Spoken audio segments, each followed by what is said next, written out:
Duas mulheres saíram de uma reunião de oração. Era tarde da noite.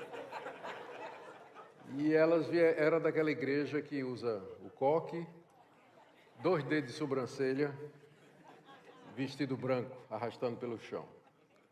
As duas perderam o ônibus e, para cortar atalho para casa, passaram por trás de um cemitério. E, de repente, chega o assaltante com um revólver e diz: a bolsa ou a vida? Aí uma vira para a outra e diz assim: fulana, dá logo a bolsa, nós não é desse mundo mesmo. Diz que o ladrão corre até hoje. Bom dia, meus irmãos. Quero saudá-los com a paz do Senhor Jesus e convidá-los a abrir a palavra dele em Romanos capítulo 3.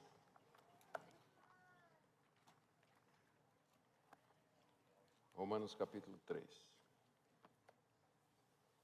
Nós vamos ler do verso 19 até o verso 31. Ora, sabemos que tudo o que a lei diz aos que vivem na lei o diz, para que se cale toda a boca e todo mundo seja culpável perante Deus. Visto que ninguém será justificado diante dele por obras da lei, em razão de que pela lei vem o pleno conhecimento do pecado. Mas agora sem lei se manifestou a justiça de Deus, testemunhada pela lei e pelos profetas. Justiça de Deus mediante a fé em Jesus Cristo, para todos e sobre todos os que creem.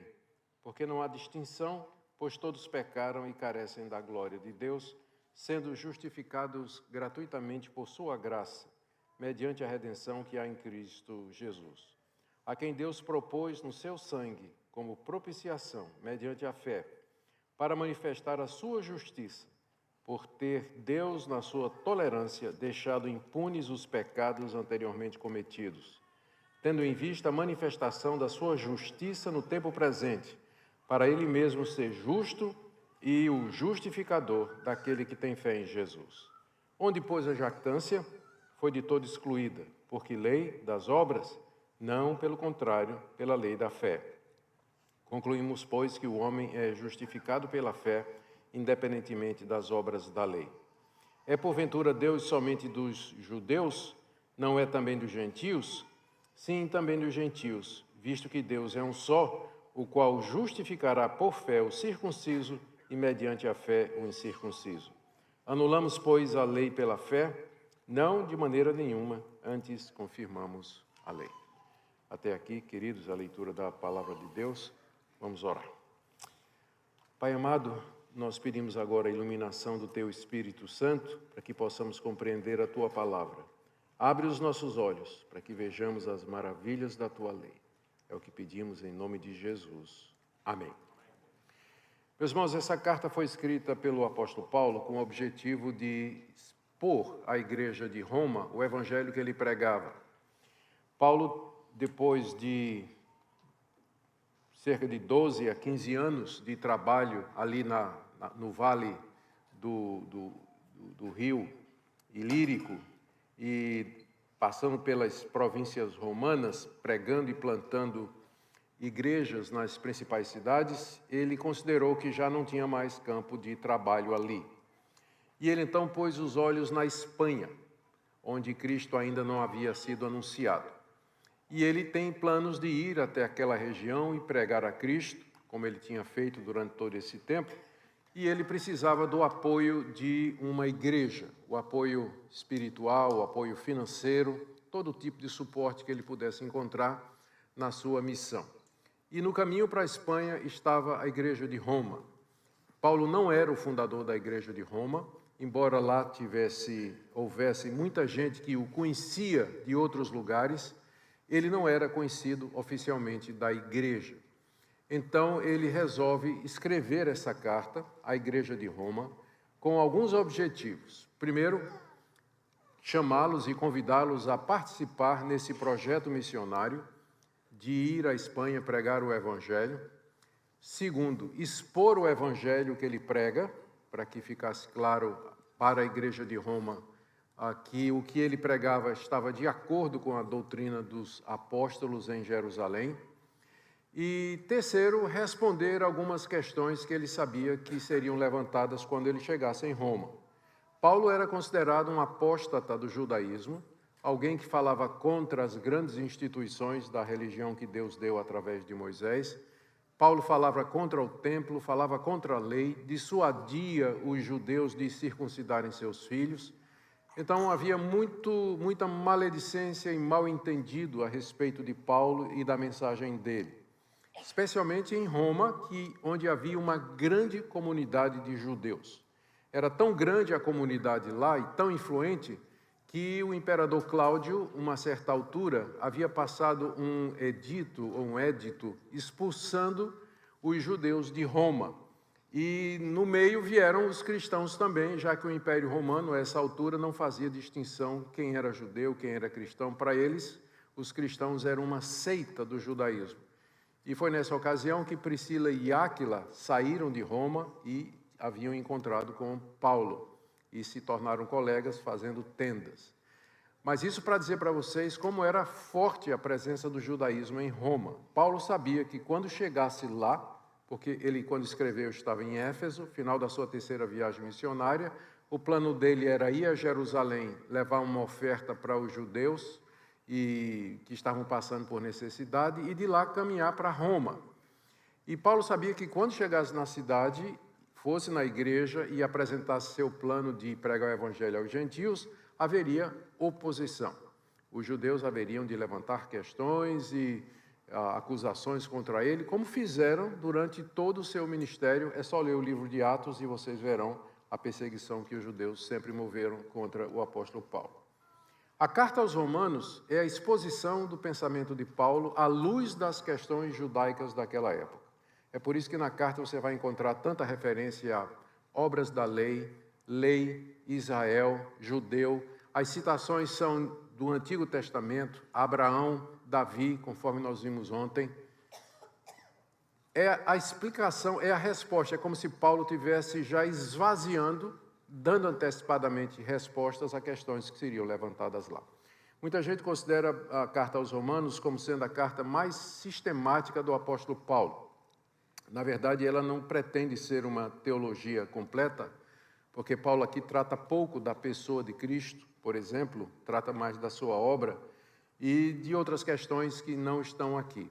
O ponto é que ele escolheu falar daqueles temas que ele sabia seriam questionados quando ele chegasse lá em Roma.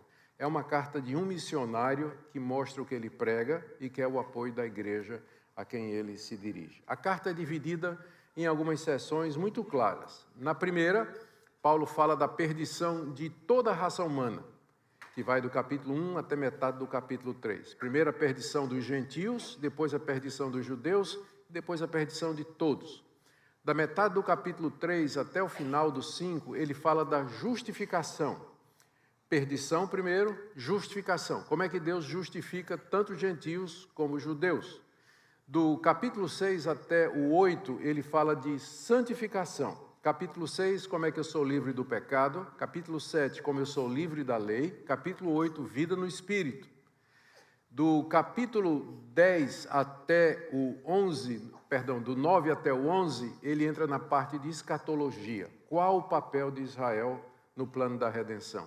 Existe ainda alguma esperança para os judeus? O que é que Deus planeja? E as grandes promessas que Deus fez à nação de Israel, elas não vão se cumprir? Ele responde isso do 9 até o 11. E do 12 até o 15, ele traz algumas orientações práticas para a igreja sobre como proceder, a relação entre judeus e gentios, liberdade cristã, dons espirituais, e ele expõe os seus planos para ir a Roma no capítulo 14 e 15. 16, ele faz uma série de saudações a pessoas que ele conhecia na igreja de Roma. Essa é uma divisão muito simples da carta, e o trecho que eu li para vocês está exatamente no início da segunda sessão, onde Paulo começa a falar da justificação, como Deus justifica pecadores. E isso porque ele sabe que vai ser questionado quando chegar em Roma a respeito desse assunto, porque muitos judeus ainda insistiam na guarda da lei, criam em Cristo, mas ainda insistiam na obediência às normas da lei, como sendo parte do plano de Deus para a salvação. E é isso que Paulo vai tratar aqui. No capítulo 3, ele fala da perdição de todos os homens. judeus e gentios são pecadores, são indignos de Deus, merecem a ira de Deus e estão condenados. E ele termina essa parte, do verso 9 até o verso 18, fazendo uma série de citações encadeadas uma na outra do Antigo Testamento. Cita as 3 grandes partes do cânon hebraico, a lei, os profetas e os escritos, para provar pelas escrituras dos próprios judeus o ponto dele, de que todos estão perdidos. Mas aí vem a questão, para que a lei foi dada então? Se a lei não salva, para que ela foi dada? Essa seria a pergunta que o judeu faria a Paulo, que ele responde do verso 19 a 20.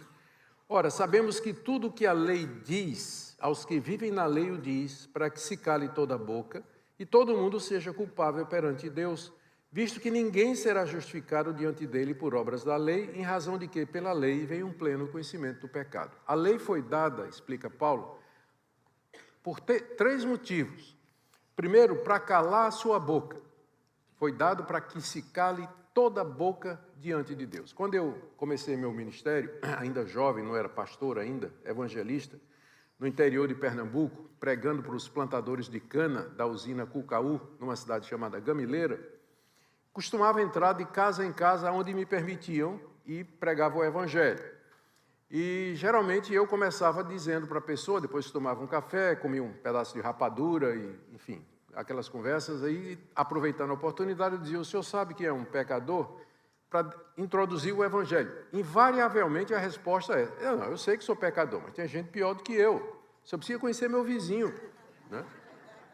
Eu dizia: o senhor tem uma Bíblia aí? Que geralmente eram católicos, não é? E tinham uma Bíblia, mas nunca lia, né? Eu digo: pode trazer sua Bíblia aí? Eu quero ler. Abra aí em Êxodo capítulo 20, que é igualzinho à Bíblia protestante, né? Vamos ler aqui a lei de Deus e vamos ler os 10 mandamentos conforme Jesus nos ensinou a ler. Ou seja, onde está dito não adulterarás, lembrar que o adultério começa no coração, que quem olhar para uma mulher com intenção impura, no coração já adulterou com ela. Vamos ler aqui, vamos ver se o Senhor realmente não é tão ruim como o Senhor diz. Aí começava a ler os mandamentos e explicando. Chegava no 6º, 7º mandamento, a boca calava. Calou a boca. Não tinha o que dizer. A lei foi dada para calar a sua boca e a minha, para que você não chegue diante de Deus e diga assim: eu sou alguma coisa, eu mereço alguma coisa, tem gente pior do que eu. A lei foi dada para enquadrar todo pecador e silenciar qualquer desculpa. No dia do juízo, ninguém vai poder apresentar algo em sua defesa diante de Deus, porque todos pecaram e carecem da glória de Deus, como Paulo explica no início do capítulo 3. A lei foi dada para calar a boca de todo mundo. Segundo, para que todo mundo, final do verso 19, seja culpável perante Deus. Todos são pecadores, mas Deus nos deu a base legal, Ele nos enquadra para nos atribuir culpa. A lei foi dada para que todo mundo seja culpável diante de Deus, ou seja, é a lei que vai dizer por que é que você está condenado, por que é que você é culpado e por que é que você vai para o inferno. Porque você quebrou a lei de Deus. A lei foi dada para enquadrar-nos e legalmente nos tornar culpados diante de Deus. E a terceira coisa, final do verso 20, é que pela lei vem o pleno conhecimento do pecado. A lei foi dada para que eu conhecesse o pecado, tivesse um pleno conhecimento do pecado. A lei tem essa capacidade de trazer o pecado à tona, igual aconteceu naquela escola católica, na aula de religião, onde a freirinha, para os meninos, né, de 10 a 12 anos, depois de falar sobre o livro sobre a Bíblia, disse: olha, vocês têm que ler a Bíblia, queridos, mas não leiam o livro de Cantares, porque é um livro erótico, né, um livro de sensualidade. Você já sabe o que é que as crianças foram ler no recreio, né? A lei, ela traz o pleno conhecimento do pecado. Tinha um homem que construía um prédio muito bonito às margens de uma estrada e era todo de vidro. Na época era novidade. E durante anos esteve ali, nunca teve problema nenhum. Até que entrou um novo gerente que chamou o dono e disse: patrão, o senhor não acha que é muito arriscado o senhor ter o prédio é todo de vidro. Então por que a gente não coloca uma placa? É proibido jogar pedra no vidro. Aí, tá certo. Aí botou a placa, é proibido jogar pedra no vidro. Já sabe o que aconteceu no dia seguinte, que nunca tinha acontecido antes. A lei, ela puxa o pecado, ela demonstra o pecado, ela traz o pleno conhecimento do pecado. É por isso que ela não pode salvar. É por isso que praticar as obras da lei não justifica ninguém diante de Deus, porque a lei não foi dada para isso. É como você ir ao médico, está com dor no pulmão, está com dor pelo corpo todo, tira uma chapa, né? Na minha época é assim que chamava, raio-x, e que revela que você está com pneumonia. E o médico lhe entrega aquela chapa de raio-x, você vai para casa, faz um chá com aquela chapa para poder ficar bom? Não, a lei é a chapa. Ela revela o seu pecado, ela mostra a sua pecaminosidade, ela enquadra você diante de Deus, ela cala a sua boca. Então, tentar se salvar pela guarda da lei é tão absurdo como esses exemplos que eu dei aí para vocês. Por isso, Paulo conclui aqui, no verso 20, ninguém será justificado diante de Deus pelas obras da lei. Quando Paulo fala de obras da lei, ele se refere a tudo aquilo que nós fazemos em obediência à lei. Tipo assim, não dirás falso testemunho. Então, não dar falso testemunho é uma obra, é uma ação que você faz em resposta à lei. E na época de Paulo, o judaísmo valorizava especialmente 3 obras da lei: circuncisão, a guarda do calendário das festas judaicas e a dieta religiosa dos judeus. Os judeus não comiam determinados animais e podiam comer outros animais. Essas 3 obras da lei eram marcas identitárias da pessoa do judeu. E ele se gloriava nelas e esperava ser salvo com base na prática e na obediência de todas estas coisas. Aqui o apóstolo Paulo explica por que a lei foi dada. Ele sabe que vai ser questionado quando chegar em Roma, e ele então já traz a explicação. É como se ele dissesse, eu digo que a salvação não é por obras da lei, pelo propósito pelo qual a lei foi dada. A lei nunca foi dada para salvar ninguém. E aí então vem a pergunta, bem, se nós não somos salvos pela guarda da lei, como é que nós somos salvos? E aí Paulo faz uma exposição da maneira pela qual Deus justifica pecadores, do verso 21 até o verso 26. E eu quero então dividir em 2 partes. Primeiro, a explicação sobre a justiça de Deus. Justiça aqui não é o atributo de Deus. Deus é justo. Mas é a maneira pela qual ele justifica pecadores. Então, Paulo vai falar sobre como Deus justifica pecadores, já que nós não somos justificados pela lei, pela obediência à lei. E eu quero destacar alguns pontos aqui, 6 ou 7 pontos. Verso 21. Mas agora, sem lei, se manifestou a justiça de Deus, testemunhada pela lei e pelos profetas. Em contraste com a lei, que não pode produzir justiça, Deus manifestou a sua justiça, ou seja, a maneira como ele justifica pecadores. Note os seguintes pontos.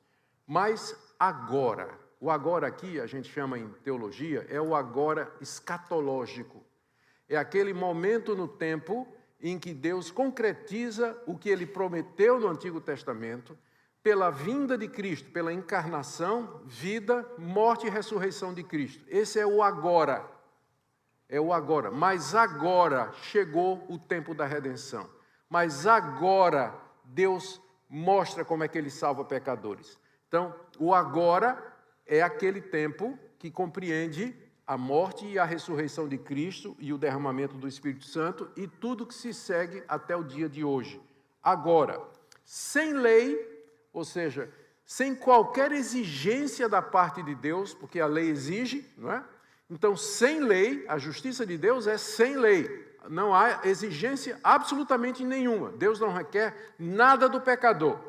Agora, com base nos eventos cristológicos que eu já falei, sem lei, Deus não exige absolutamente nada de nós, se manifestou porque estava oculta, porque não era claro, não era tão claro como era antes do agora. Estava no Antigo Testamento, mas na forma de símbolos, figuras, instituições, tipos, profecias. Agora, depois da vinda de Cristo, sem lei, sem qualquer requerimento da parte de Deus, se manifestou, Deus trouxe com clareza agora diante do mundo, a justiça de Deus, ou a maneira pela qual ele justifica pecadores, testemunhada pela lei e pelos profetas. É sem lei, mas porque a lei não salva, mas a lei dá testemunho da justiça de Deus, que é mediante Jesus. De que maneira?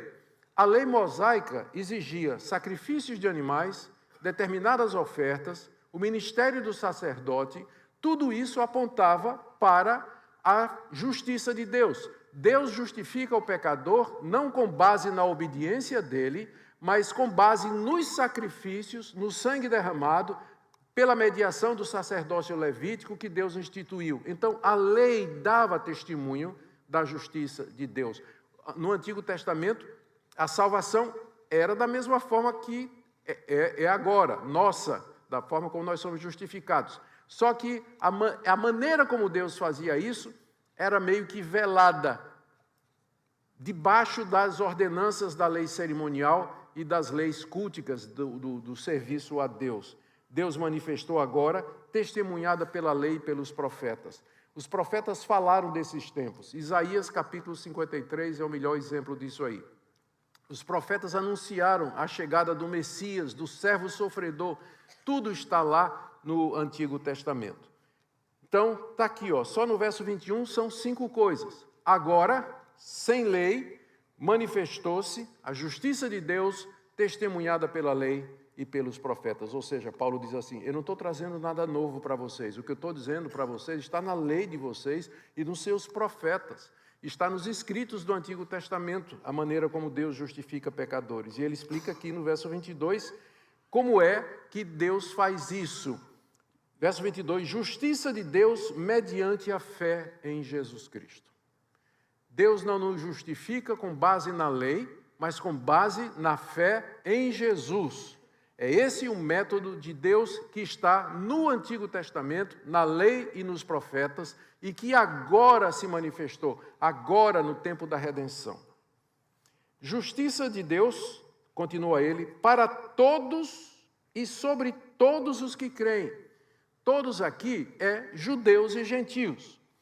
Aprendamos isso, que a palavra todos e a palavra mundo nem sempre significa totalidade das pessoas que existem. Você tem que olhar o contexto. Muitas vezes, se você encontra a palavra todos, Deus quer salvar a todos, por exemplo, Cristo morreu por todos, e você já pensa na totalidade da humanidade. Mas não, no contexto significa judeus e gentios. Deus quer salvar pessoas de todas as categorias, de todas as raças, de todas as nações. Não quer dizer cada indivíduo. Aqui, o que ele está dizendo é que a justiça de Deus é sobre todos. É a mesma para judeus e para gentios. É a mesma. Por que é a mesma? Ele explica nesse versículo tão conhecido do verso 23. Pois todos pecaram, judeus e gentios. Deus não tem 2 métodos de salvação, um antes de Cristo e outro depois de Cristo. Um para o judeu e outro para os gentios. Se você foi criado numa igreja, ou cresceu numa igreja dispensacionalista, que ensina essa distinção radical entre os 2 testamentos, eu digo que você aprendeu errado, até hoje, não é? Até hoje você aprendeu errado, porque não há distinção. Judeus e gentios pecaram e eles são justificados da mesma maneira diante de Deus. Como ele diz aqui, todos pecaram, carecem da glória de Deus, ou estão esvaziados da glória de Deus, perderam aquela glória que Deus nos deu na criação, nos tornamos pecadores indignos, carecemos da sua glória. Verso 24. Sendo justificados gratuitamente por sua graça. Aqui está a explicação do apóstolo Paulo. A justificação de Deus, que agora foi manifestada, e que é para todos, sem exceção, judeus e gentios, é mediante a fé em Jesus Cristo, e é algo gratuito. Vejam a redundância. Ele diz assim, nós somos sendo justificados gratuitamente por sua graça. É grátis de graça, Paulo está dizendo. para enfatizar a gratuidade da justificação. É sem lei, sem requerimento. É pela graça de Deus, favor imerecido. É gratuito, referindo-se a nós. Nada a pagar, nada a dar da nossa parte. E aí vem, naturalmente, a pergunta, não é que Paulo vai responder em seguida, mas com que base Deus pode fazer isso? Deus pode justificar o pecador gratuitamente, sem as exigências da lei. Como ele pode fazer isso e ainda permanecer justo? A resposta dele está a partir da metade do verso 24. Que isso, a justificação, é mediante a redenção que há em Cristo Jesus. Com base na obra realizada de Cristo na cruz do Calvário, Deus pode redimir pecadores da condenação que eles merecem, da culpa que a lei traz, do enquadramento, do calar de boca que a lei traz. Deus nos redime disso, Deus nos resgata disso, mediante a redenção que há em Cristo Jesus. Como assim, Paulo? Como é que Cristo pode nos redimir? Está no verso 25. A quem Deus propôs no seu sangue como propiciação mediante a fé. Aqui nós chegamos no coração da doutrina da justificação. É o centro do capítulo 3, provavelmente o centro da carta aos Romanos, onde Paulo explica o mecanismo pelo qual Deus justifica pecadores sem as obras da lei.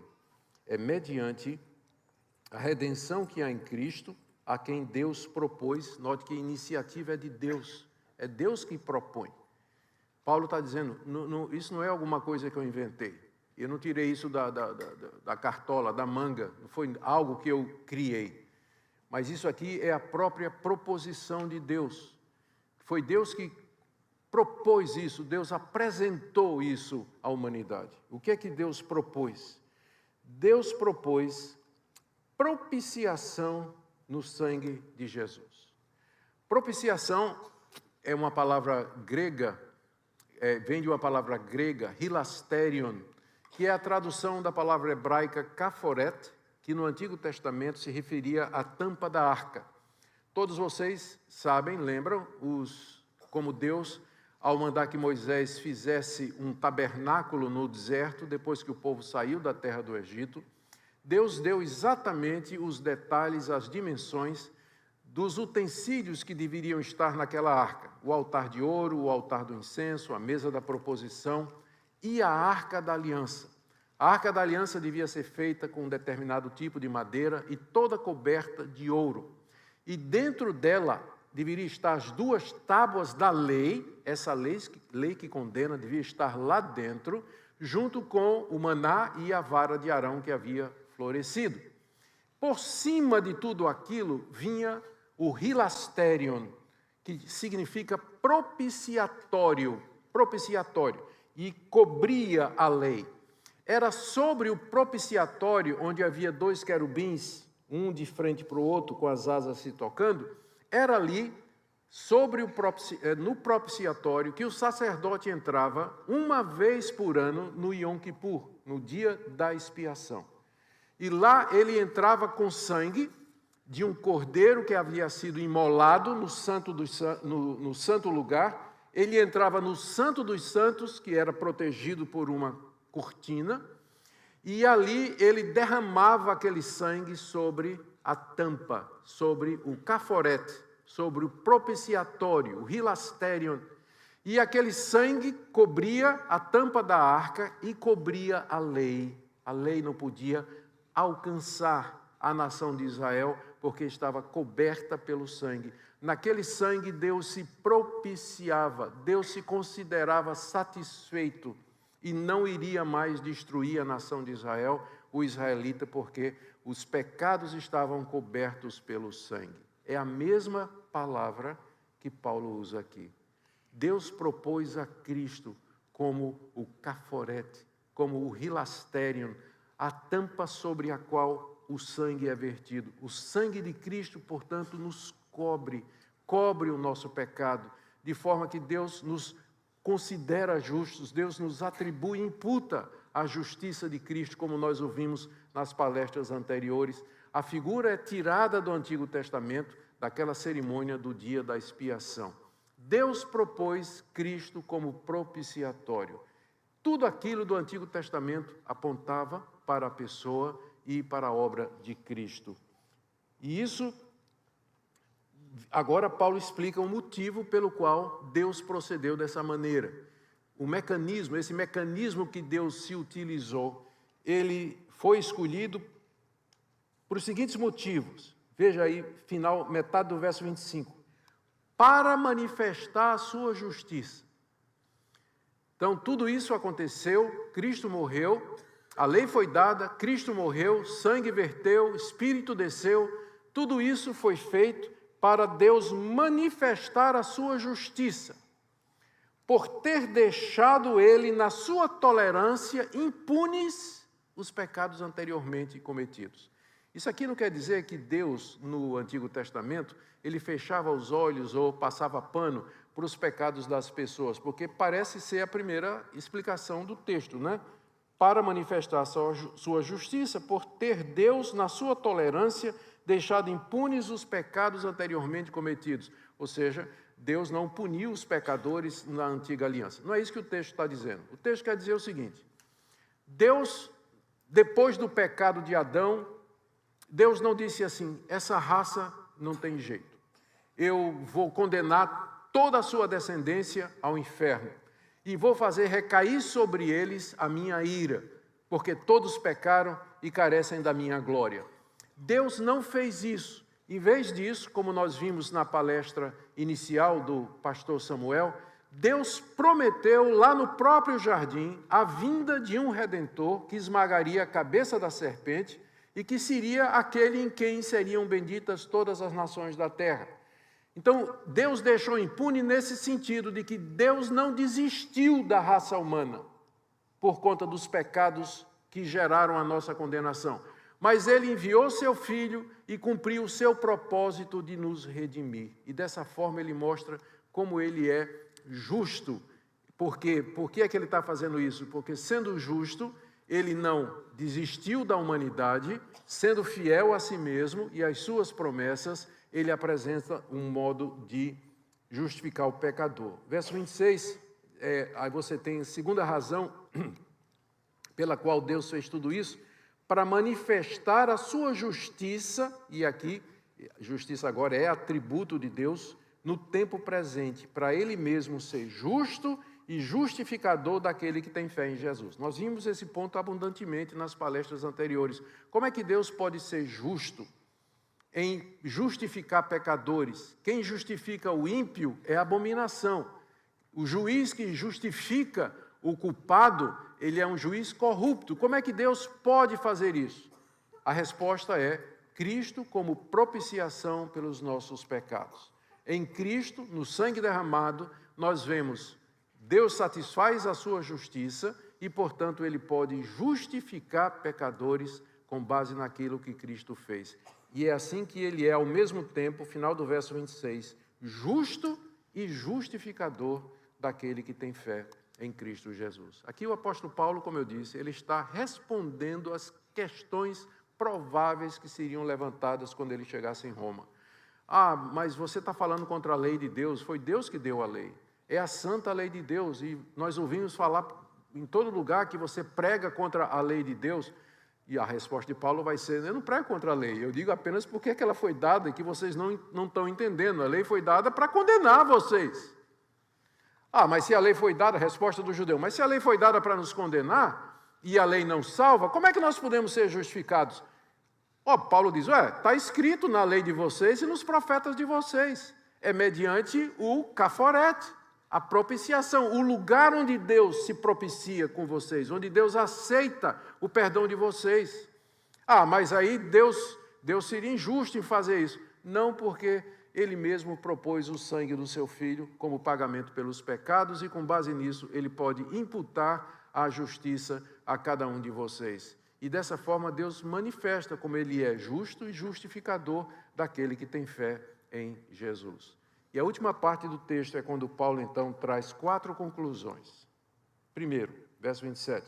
Onde está, pois, a jactância? Foi de todo excluída. Por que lei? Das obras? não, pelo contrário, pela lei da fé. O judeu se vangloriava de ser a nação escolhida, o povo iluminado. A lista da vanglória dos judeus está aqui no capítulo 2, depois dê uma lida. Paulo diz, não é, que o judeu se gloriava de ser mestre, de ter recebido os oráculos de Deus, e desprezava os gentios, desprezava os que não fossem dentro da aliança. Aí Paulo pergunta, onde é que está a jactância? À luz de tudo isso, como é que fica aí a jactância de vocês? Essa glória que vocês têm em vocês mesmos? A resposta de Paulo é de todo excluída. Por que lei das obras? Porque se a justificação é pelas obras, as pessoas podem se jactar, elas podem se gloriar. Quando entrar no céu, elas podem bater no peito e dizer, eu estou aqui porque eu guardei a lei. Estou aqui porque eu segui a lei de Moisés, que era isso o que os fariseus e os judeus do judaísmo do século I pensavam. O judaísmo do século I era uma religião legalista, de obediência às obras da lei. Isso gerava aquela jactância que Jesus ilustrou tão bem na parábola do gentil e do publicano e do fariseu que entram no templo para orar. Os dois vão na hora da oração e o fariseu bate no peito e diz, ó Deus, graças te dou que eu não sou como os demais homens. Eu jejuo, dou o meu dízimo, obedeço não como nada impuro, observo o calendário sagrado, circuncidei todos os meus filhos. Eu não sou como esse publicano que está aqui ao meu lado, que é um pecador. O publicano batia no peito, não conseguia nem levantar os olhos para os céus e dizia, ó Deus, sê propício a mim, pecador. E Jesus disse, quem saiu justificado? A lei, ela provoca a jactância, ela traz comparação de espiritualidade. Onde há legalismo, vai haver sempre arrogância, sempre vai haver comparação, sempre vai haver autoexaltação.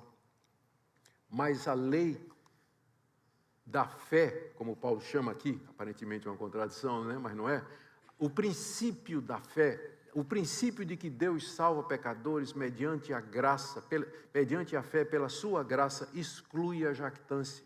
Você foi salvo pela graça, você não mereceu, foi um presente que você recebeu, e ao seu lado está um irmão com quem aconteceu a mesma coisa. Então, se tem algo que exclui, deveria excluir do meio das igrejas e do povo evangélico, a arrogância, a vaidade, o orgulho, a prepotência, é a doutrina da justificação pela fé. Onde está a jactância? Foi excluída pelo Evangelho. Então, um crente arrogante é uma contradição em termos. Ou ele é crente ou ele é arrogante, mas ele não pode ser as duas coisas. Uma vez que a gente entende isso, pense no impacto disso para a igreja. Pense como isso mudaria as relações na igreja, onde nós humildemente abraçaríamos nossos irmãos, independentemente do que eles são, do passado deles, de onde vieram, e dizemos sentados na mesma mesa, somos salvos pela mesma graça, somos irmãos em Cristo Jesus. A justificação pela fé promove isso, enquanto que o legalismo, ele divide e traz a exaltação.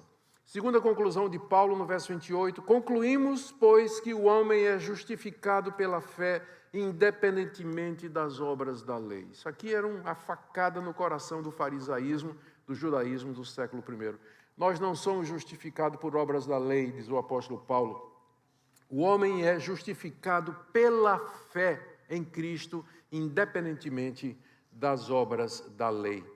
Essa expressão, justificado pela fé, é claro, foi a expressão que resume, sintetiza a pregação de Martinho Lutero na Reforma Protestante. Foi isso que ele descobriu.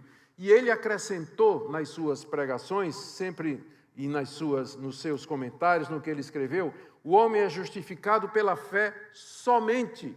E foi essa palavra somente que causou a maior polêmica entre Lutero e os teólogos católicos, porque o catolicismo não negava que a justificação era pela fé. Mas só que essa fé, ela era resultado da própria ação humana. Ao ser batizado no catolicismo romano, a criança recebia graça infusa. Era infundida uma graça que lhe permitia, no uso dos meios da Igreja Católica, batismo, crisma, confissão, extrema-unção, a missa, ele podia colaborar com a sua redenção. Então o catolicismo dizia, sim, nós somos justificados pela fé e pela nossa participação nos meios de graça oferecidos pela igreja. Quando Lutero disse, somos justificados pela fé somente, interpretando corretamente o que Paulo está dito aqui, aí o pau quebrou. Aí foi quando o catolicismo, os teólogos católicos disseram, mas isso aí não. Tanto é que no Concílio de Trento, que é o concílio da Contra-Reforma, um dos artigos do Concílio de Trento é, maldito todo aquele, se alguém disser que nós somos justificados pela fé somente, que seja anátema. Então o catolicismo anatemizou, não sei se é a palavra, mas deve ser essa daí, os protestantes, os reformados, até o dia de hoje. Nunca revogou isso aí, nunca revogou essa cláusula que nos considera como heréticos, nos considera como não cristãos e debaixo do anátema de Deus e do castigo de Deus. Mas a briga foi em cima da palavra somente, que até hoje continua sendo motivo de discussão, na verdade. Todo evangélico vai dizer que a salvação é pela fé em Cristo. Mas, e aí vai acrescentar alguma coisa. Campanha, propósito, usos e costumes, a guarda de determinados dias e assim por diante. Então foi exatamente esse o ponto da reforma protestante. Somente Cristo, somente a fé, somente a graça, é o somente, o sola, não estou falando do conjunto, é somente o sola que causa polêmica. E é baseado exatamente na interpretação que nós fazemos de textos como esse. O homem é justificado pela fé somente, independentemente das obras da lei. Terceira conclusão, Deus é o mesmo de todos, versos 29 e 30. É porventura Deus somente dos judeus, como os judeus diziam?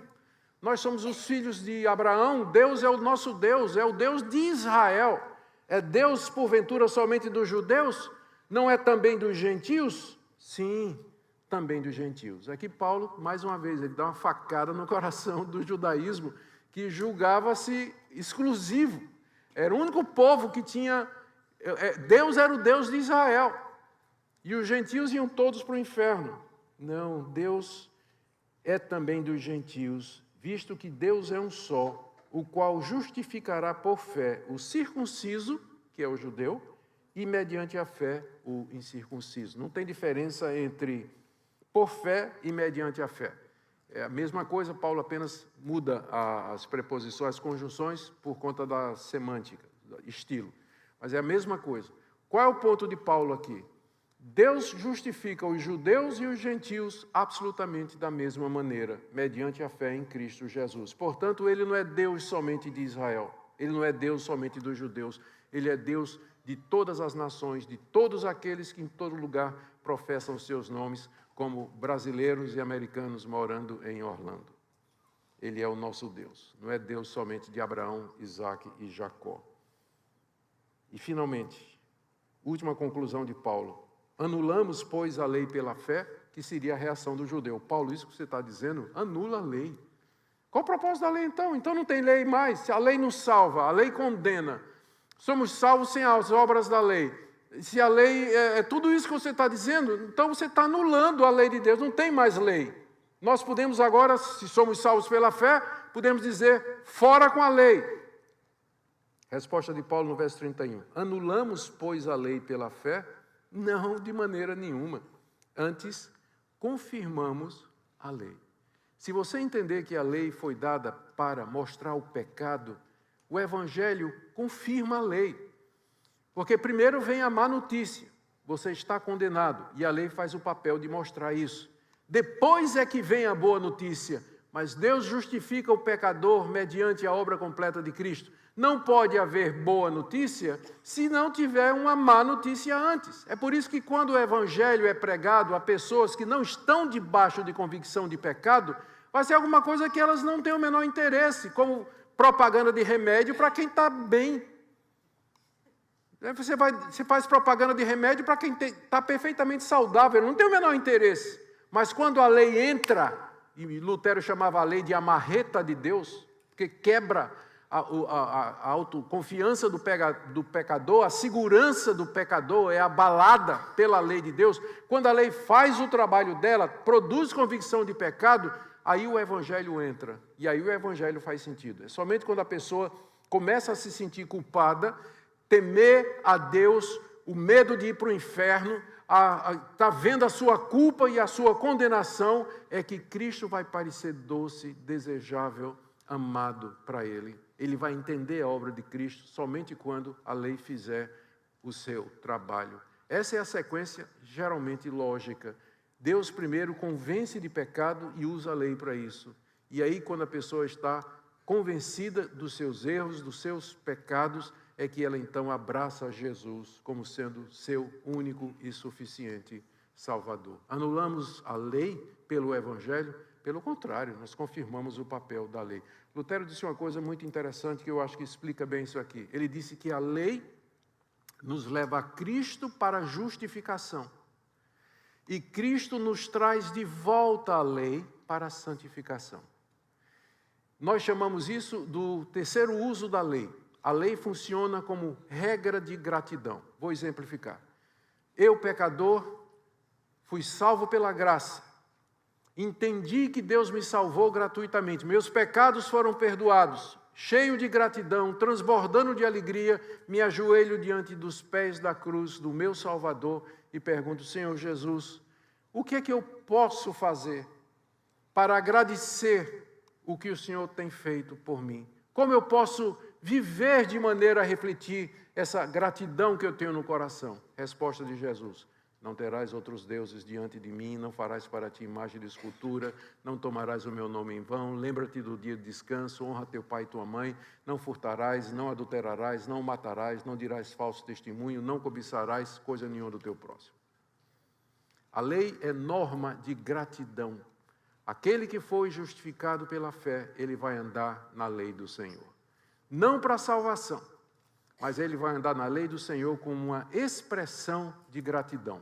A lei me leva a Cristo para ser salvo e Cristo me manda de volta à lei para eu ser santificado. É assim que Paulo apresenta a justificação pela fé. Eu quero terminar então trazendo essas reflexões aqui, já à guisa de conclusão. A conclusão já foi feita pelo próprio apóstolo Paulo, mas para nós a pergunta é essa: você já entendeu isso? A sua esperança de redenção, de salvação e vida eterna repousa em quê? Sonde o seu coração, porque o coração do homem é enganoso. Você pode estar confiado na sua religiosidade, pode estar confiado nas práticas cristãs de vir à igreja, dar ofertas, cantar hinos e qualquer outra coisa. Nosso coração pode nos enganar. Eu fui, quando eu estava fazendo o meu mestrado na África do Sul, tinha um professor de teologia extraordinário, ele já estava lá pelos 60 anos de idade, era o Dr. Vanderwalt.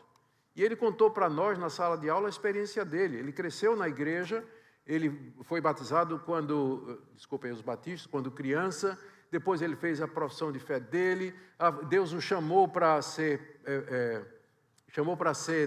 pastor, ele fez o curso teológico completo, depois sentiu que devia seguir a carreira de teologia, se preparou para ser professor de teologia, e aí pelos 40 anos de idade ele ficou doente e foi para o hospital. E lá no hospital ele tinha que ficar recluso durante um tempo, e para passar o tempo ele procurou alguma leitura e encontrou um volume da série de Romanos de Martyn Lloyd-Jones, onde Martyn Lloyd-Jones faz a exposição de Romanos 7, o propósito da lei. Ele começou a ler. E à medida que ele ia lendo aquilo ali, ele percebeu uma coisa: ele não era crente. Esse homem se converteu aos 40 anos de idade, depois de ter passado por tudo isso. Por isso que eu digo, sonde o seu coração. Onde está a sua esperança? Em quem você põe a sua expectativa da vida eterna? Se for em outra coisa que não seja o propiciatório, então eu digo a você, hoje, que Deus, pela exposição da sua palavra, pela manifestação da sua justiça aqui, Deus o chama, Deus o convida, porque é o próprio Deus quem propôs isso. Ele chama e convida você a crer no seu Filho Jesus e nele somente para a vida eterna. Que Deus nos abençoe e que a compreensão dessa doutrina nos faça de fato evangélicos e bíblicos, para que haja um avivamento espiritual no nosso meio, que se diz evangélico, mas que ignora ou despreza, intencionalmente ou não, essas grandes doutrinas da graça. Vamos orar? Vamos ficar em pé e vamos orar.